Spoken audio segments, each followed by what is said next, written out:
Hi, my name is Chris, and I'm from ContiMusic.com, and I'm here right now to talk to you about panic attacks, panic in general, and anxiety as well.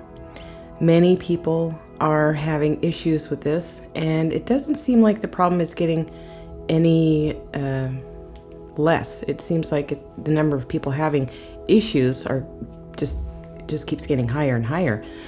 So I thought maybe I would just talk about it, get some of the stigma away, because anytime anybody has an issue with their mind, mental illness or whatever, everybody is like, oh God, you can't talk about it, and you don't want to talk about it because you think people are going to judge you. And really, what you should be doing is talking about it. That's the truth. I'm not going to say that I have not had problems. I had problems. And what I found that helped me was just letting it, take over, experience it. And at that point, I was like, okay, I'm done. I'm going to die and I'm done. And that is when I noticed that I didn't have problems like that anymore. And I think part of the reason for that is because I took that fighting, I not fighting against it, because if you fight against it, of course, then it just is gaining more power. And then when you do have a panic attack, or if you've already had one and you're fighting against it, you're just going to make it worse. So I think, as somebody who has experienced something like this, I think, in my mind, the best way to work with it is just to go right in there, experience it to the fullest. Imagine the worst thing that could possibly happening, which is, death. And just saying, okay, I'm dying. That's it. And you have to be really okay with it. You got to be okay with being dead.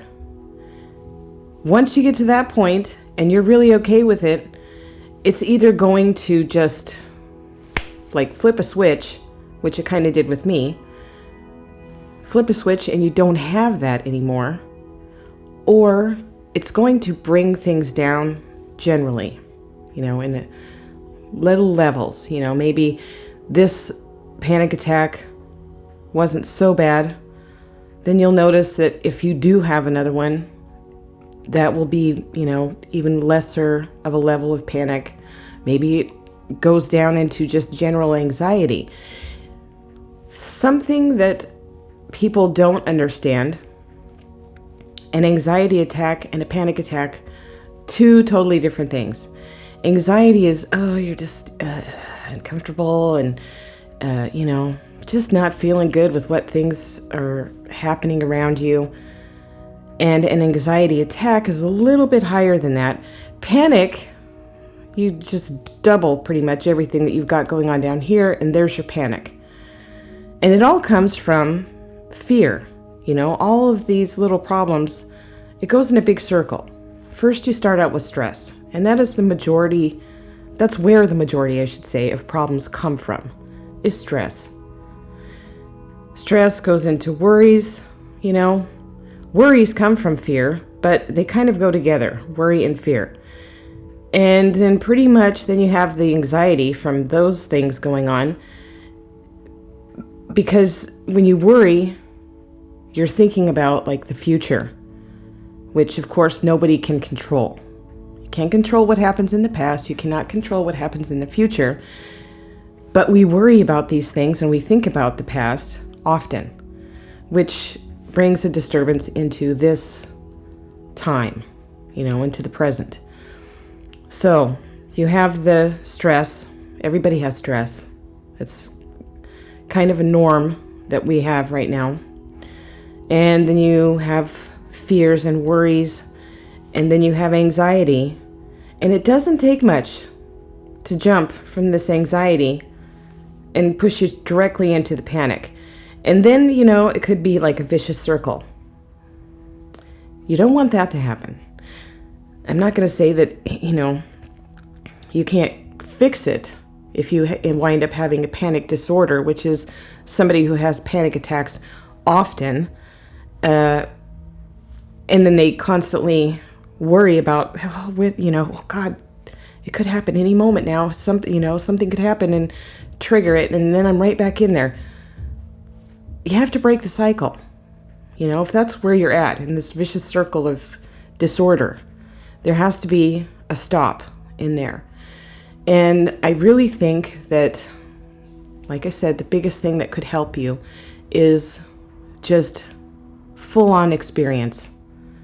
You just get right in there and you say to yourself, you imagine the worst thing that could possibly happen. And this takes some time because you really have to be able to think that clearly, which some people can't, while you're in that moment. Some people cannot grip that rational thing that's in there. They are all about everything else that's going on. And I understand that. But if you train yourself, you can grab that rational piece that's in there and say, okay, that's it. I'm going to die. And you have to be okay with it. I've experienced everything I've gone to experience, and I'm glad I had my life. Just kill me now. I'm dead.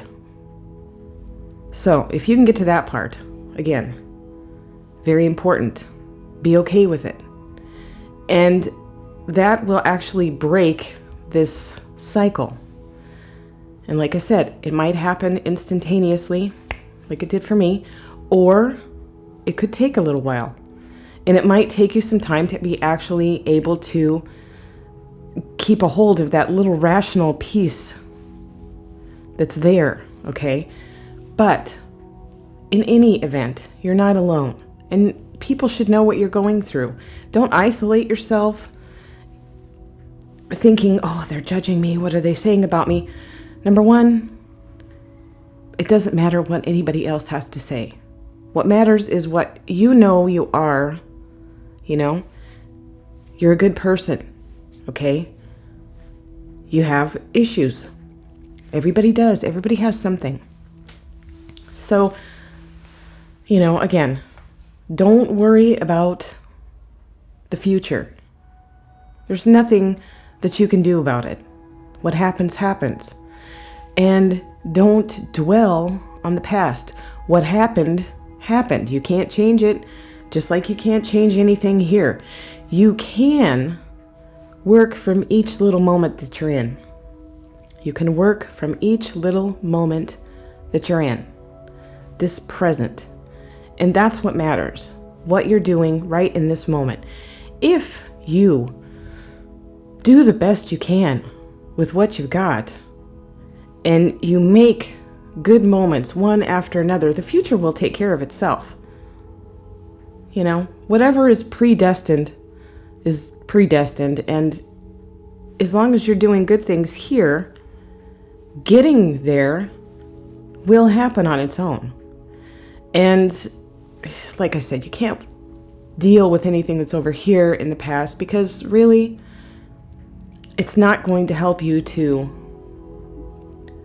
dwell on it, think about it, worry about, did I do the right thing? What has happened. And what's going to happen will happen. Worry about what's going on right here.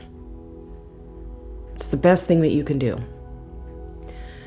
Aside from that, just realize that you're not alone. There are many, many, many health professionals out there. And they are trained to listen and give you advice. If that's the direction that you want to go, seek a mental health professional, fine, do that. If you want to try and take care of it on your own, that's also fine. Just make sure that when you, or if you, I should say, get to a point where you cannot cope with what's going on, inside, you just cannot cope anymore. Take yourself to an emergency room or call your local emergency number and tell them, I really need some help. And somebody will come and they will help you. They'll at least get you to somebody who can help. Aside from that, talk to your friends, talk to your parents, talk to your uncle, your cousin, your brother, whoever you have that you can confide in. And don't be afraid, because that's where people, they worry about what other people think. Stop worrying about what other people think. What they think is not important. And it's very important that you realize that. Share your thoughts. I would like some comments on this. If you have any questions or anything, feel free. I love questions and comments. And, subscribe if you want. Until the next one.